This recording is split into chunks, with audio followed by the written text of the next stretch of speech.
Here we have sumome.com. So when you get to the home page here, scroll down, you'll see a number of different options. First one is called the highlighter.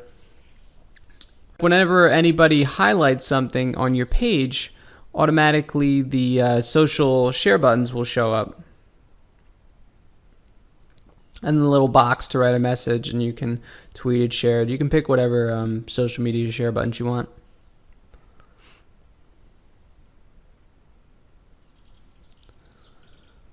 So if we go back, I want to show you two others. This was originally meant to be used for Pinterest, but it's now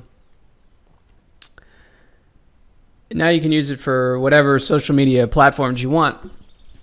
So you see, whenever somebody puts their cursor over the picture, you'll get these little share buttons that'll show up above it, and they can share the picture if they want.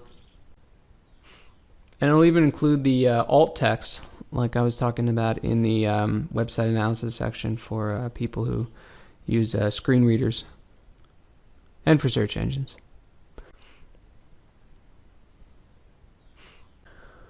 And these are the ones you see on the left, but you can put them on the right, you can put them on the top, the bottom. You can have them show the number only after you've reached a certain number of shares. So if you don't want anybody to laugh at you because you only have like 1 or 2 shares, you can hide the number until you get like 5 or 6. And then it'll show you your top pages based on the number of shares. So you get a little analytics. And that's what it looks like.